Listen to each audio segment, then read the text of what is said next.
దానికి తెలంగాణ రాష్ట్రం వస్తేనే అన్ని విషయాలు అన్ని సమస్యలు పరిష్కారం అవుతాయని గొప్పగా ఆలోచించడం. దానిలో భాగంగా కూడా పరిశ్రమల విషయంలో కూడా ఉపాధి విషయంలో కూడా దానికి తెలంగాణ రాష్ట్ర సాధననే ఏకైక ధ్యేయం అన్నాం. ఈరోజు తెలంగాణ రాష్ట్రం వచ్చింది 12 సంవత్సరాలు అయిపోయింది. ఉమ్మడి ఆంధ్రప్రదేశ్ రాష్ట్రంలో వెనుకబడ్డటువంటి తెలంగాణలో ఏవైతే ఆదిలాబాద్ లాంటి జిల్లాలు ఉన్నాయో ఈరోజు కూడా అదే రకమైనటువంటి పరిస్థితి ఉన్నది. నేను ఎందుకు ఆ ఉదాహరణ చెప్పేటటువంటి ప్రయత్నం చేస్తున్నానంటే, పెద్దలు ముఖ్యమంత్రి గారు మంత్రులంతా కూడా దావోస్ వెళ్ళినప్పుడు వాళ్ళు దావోస్లో రాత్రి పడుకొని పొద్దున లేచినో లేదో కానీ ఇక్కడ మాత్రం పేపర్లలో 5 లక్షల కోట్ల పెట్టుబడులకు ఎంఓయూలు జరిగిపోయినట్టు, అదేదో వారం 10 రోజుల లోపల హైదరాబాద్కు వస్తున్నట్టు, దాని ద్వారా 15 నుంచి 18 లక్షల నిరుద్యోగులకు ఉపాధి అవకాశాలు కల్పిస్తున్నట్టు పేపర్లలో, అదైతే నాకు సొంతగా పేపర్లు రాసినటువంటి వార్తలు కాకుండా యాడ్లుగానే అనిపించినాయి. సరే పర్వాలేదు, ఏదైనా కూడా లక్షల కోట్ల పెట్టుబడులు ఈ రాష్ట్రానికి వస్తే అంతకన్నా గొప్ప సంతోషం ఏం కావాలని అందరం కూడా ఆలోచించినాం. అధ్యక్ష ఈరోజు పెట్టుబడులు అనేటివి కేవలం రాష్ట్ర రాజధాని హైదరాబాద్కే వస్తాయి. ఈ జిల్లా కేంద్రాలు మారుమూల ప్రాంతాలు ఎక్కడనైతే ఉపాధి అవకాశాలు లేనటువంటి ప్రాంతాల్లో పెట్టుబడులు మాత్రం వస్తలేవు. నేను మీ ద్వారా ప్రభుత్వం దృష్టికి తీసుకెళ్తున్నా, పెట్టుబడి పెట్టేటటువంటి వాళ్ళు కేవలం హైదరాబాద్నే ఎందుకు ఎంచుకుంటున్నారు? ఈ రాష్ట్ర ప్రభుత్వం వాళ్ళని ఎందుకు కన్విన్స్ చేయలేకపోతున్నది? ఉదాహరణకు మా ఆదిలాబాద్ ఈరోజు సున్నపురాయి నిల్వలు, అక్కడ ఉన్నటువంటి లైమ్ స్టోన్ భారతదేశంలోనే ఒక క్వాలిటీ లైమ్ స్టోన్ ఉన్నది. ఈరోజు పరిశ్రమలు పెట్టేటటువంటి వాళ్ళని మీరు కన్విన్స్ చేసి, ఈ తెలంగాణ రాష్ట్రంలో మిగతా ప్రాంతాలు కూడా ఉన్నాయి, మా దగ్గర అనేకమైన ఖనిజ సంపద ఉన్నది. ఈరోజు అక్కడ లైమ్ స్టోన్ ఉన్నది, మ్యాంగనీస్ ఉన్నది, లాటరైట్ ఉన్నది.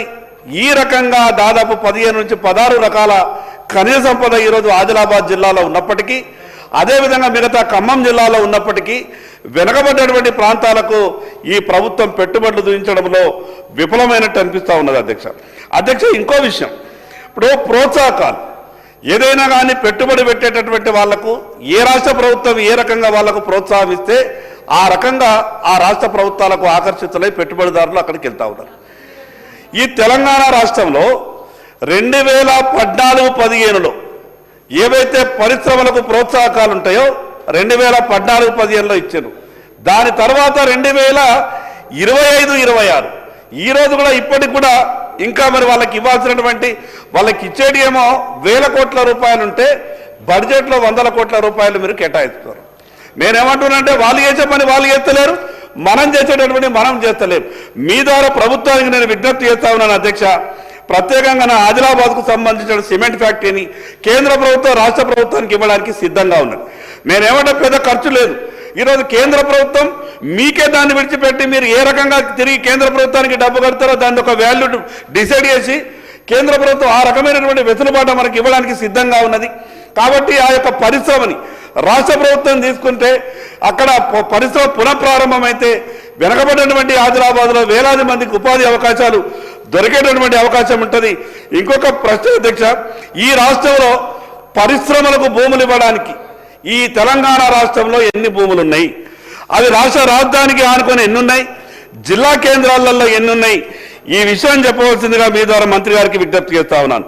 అధ్యక్ష అదేవిధంగా నా ఆదిలాబాద్లో ఒక ఐటీ టవర్ నిర్మాణంలో ఉన్నది, దాన్ని ఎప్పటి వరకు పూర్తి చేస్తారు?